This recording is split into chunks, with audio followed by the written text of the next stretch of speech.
I want to talk about trust. And the reason I want to talk about trust is the industry I work in and what we do as technologists when we work with our clients. We have a very high degree of access. We have access to pretty much every system within an organization. So the people and our clients trust us to look after that and protect them and their information and their employees from, cyber hackers and wrongdoing, etc. And also to protect against, situations where an employee does something either maliciously or accidentally that could potentially damage the reputation or even damage the organization as well. This is why we have things like backups and monitoring and alerts and audit trails and all that sort of stuff to establish trust. But this trust also has another problem in that when you're trying to reach out for a technology advisor or a service provider like us, if you don't know us, it's very hard for you to trust us because you don't know who we are. Are we like every other tech person that you have worked with? Are you just going to charge us lots and lots of money? What are you going to do to actually help us? Is what you are saying of value to us? Are you actually trying to help us, or are you helping yourself to grow your own business? And look, it is a fine line in that regard. As a business owner myself, I have to be, on one hand, focused on growing my own brand, my own organization, and ensure that we get good growth, revenue and everything else. But at the same token, I need to look at it from the perspective of my clients to ensure that they're being protected well, and what we're doing is in their best interests. So I'm playing both sides of this, and that can be difficult. It can be tricky. And it's even harder when others within the industry, well-meaning, are providing advice that may run counter to what we're advising. And then that comes back as, well, who do we trust more? I've seen too many incidents where well-meaning people who are either in my industry, in the tech industry, or not, are advising business owners that these are the tools you need to go and get to be successful. You need to go and put this in, you need to do this, you need to do that. Now, in most cases, this is based on their own experience. You ask a business owner what CRM you use, and you can ask 1,000, you'll get 1,000 different responses, right?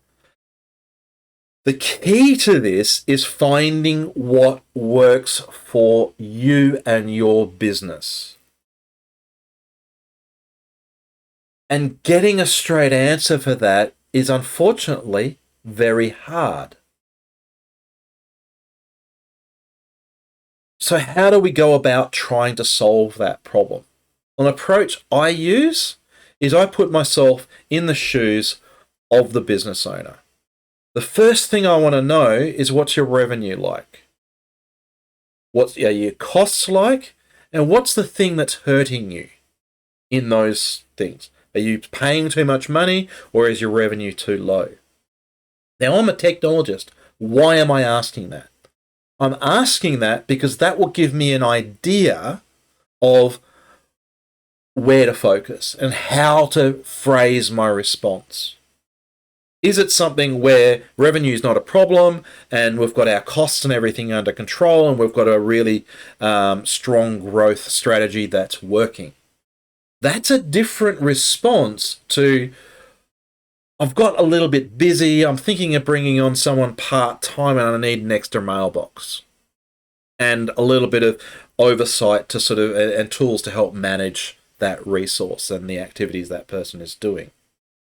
Two very, very different conversations, especially when the being busy is great and you're adding more revenue in, But the last thing you want to do is increase your cost as much or more than the new revenue you're bringing in. All right, I've learnt that one the hard way. But every business owner knows this. But often, from a technology perspective, sometimes it's been presented in a way that many business owners feel obligated to go down a certain path, or they think that there's no other option. There's always options. It's just about how you approach the response. It's how you approach these things. My strategy is to try to optimize the reuse or the use of your existing systems the most effectively you can, which is why we do so much work in the Microsoft 365 coaching space. Organizations are only using 5% on average of the capabilities of this platform, yet they're still going out and buying and paying for additional services that they already have. Doesn't always mean that that's the best solution, but at least from a cost base, it's certainly a lot cheaper. So again, this is a problem of advisory, it's a problem of trust, and it's something that I could talk hours and hours about. But the simple thing is that what you have to think about is that when you're talking about technology, you need someone who you can trust that's going to give you an honest answer that's not necessarily going to help and be biased by their own experiences, desires, or wants. It needs to come from a position that takes you first and your organization and your business's needs first. And that's hard to do, but it's the only way to build trust.